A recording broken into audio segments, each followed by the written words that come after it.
Hey, you, RJ, Untapped Keg. Here are my 5 strategies that I use to promote my own well being and mental wellness. Number one, self reflection. I look into where my worries and fear are and try to find the deeper meaning behind them. This doesn't mean that I ruminate or I'm obsessed. It means if I feel something come up or I all of a sudden look and I had a reaction that was negative, I try to look into what the meaning of it was. And I try to dig it down to 1 or 2 words, the simplest form of that. So, an example is at work, I get really stressed out about I can't get something done. Why is it that I'm really stressed out about this? It's really not that big of a deal. I look into it and it's, oh, time. Like if I can't get that done, then all of a sudden everything kind of stacks up. Like that's just a very simple example of it. But a few things that this has helped with is me to figure out that self acceptance was my biggest drawback. That is what really quieted my mind when I realized that, oh, a lot of my fears and my worries are with acceptance and self acceptance. Number two, no matter how painful it is, allowing my emotions. I used to numb and push all of my emotions away. This led me to be annoyed, frustrated, angry all the time. I didn't have any laughter, any true smiles. Now, what I do, I feel an emotion coming. Am I in a place where I can allow these emotions? Generally, yes. I honestly don't care what people around me think. So I've been in restaurants eating. All of a sudden, I'll start tearing up and crying because of a deep emotion, but you don't have to do that. What you do have to do is allow your emotions to come to you. Because if you push them away, if you run from them for too long, they will catch up with you in one form or the other. One of them may be taking your joy away. As painful as it can be, allowing your emotions and getting to the other side lets you find your smile, your true smile again, that you don't have to push away. It allows you to be able to find your dance so you can sit there and be goofy.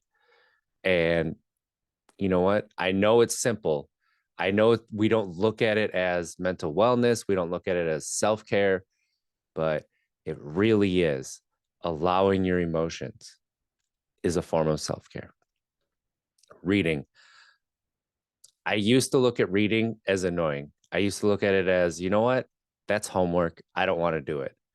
But I have learned so much with reading books that I didn't even think I would be interested in, particularly nonfiction. So I started picking up books and reading, and it's like it's helped me find a vocabulary to be able to have an inner dialogue with myself that is not just healthy, but it's less frustrating because I actually have words to put my emotions into context, but not just that. I can actually put my thoughts into better context than I could before. Like I was always using the same words before, and now I have different words that I can use. And that really helps me to find new ideas, new directions for things for me to try, and honestly, new passions. So I really recommend putting yourself out there, reading, go to your library, get a library card, and just see what's out there. Read 2 chapters. If you don't like it, put it down and move on.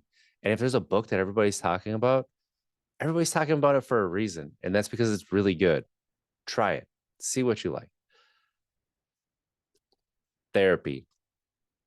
So I was always against therapy, even though I would tell people I was for it. And it's not that I was against it, it was admitting that I needed help. This is my biggest struggle right now is asking for help because the last thing that I want to be is a burden.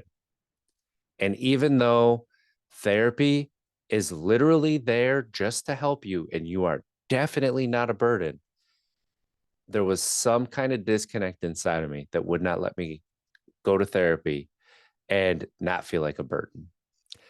Since going to therapy, I've been diagnosed with ADHD. I've been medicated and had no idea how far behind a, neurotypical brain I was starting. It has helped me, work through a lot of my past hangups, things that I didn't even know I was reacting to as a parent to my children because of something that happened.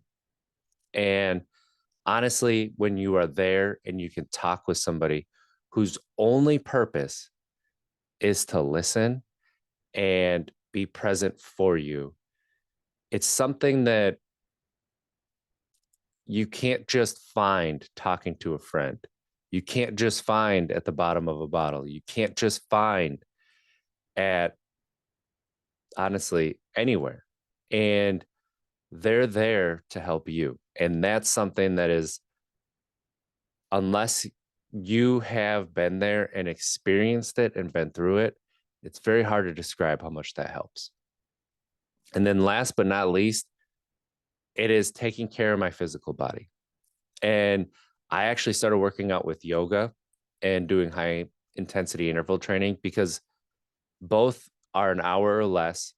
They both go into areas where right now I kind of struggle.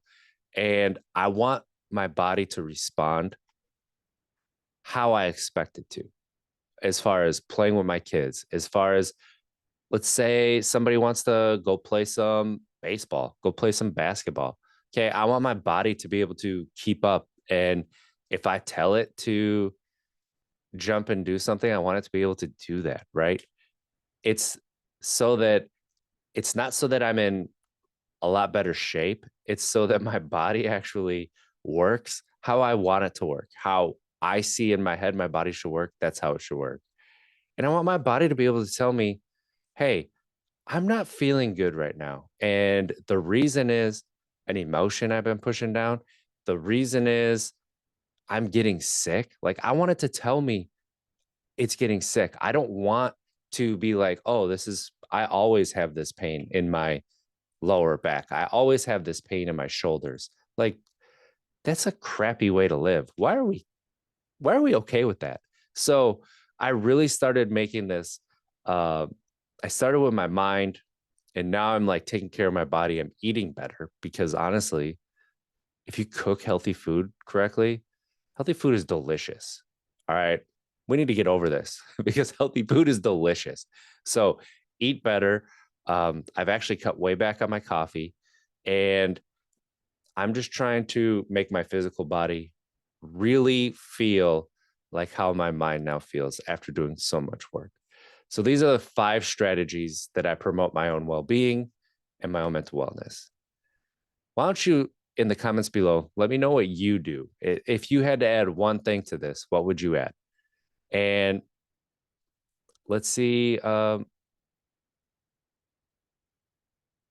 what? Let's try to be better tomorrow than we were today. Thanks for tapping in. I appreciate you. Have a great day.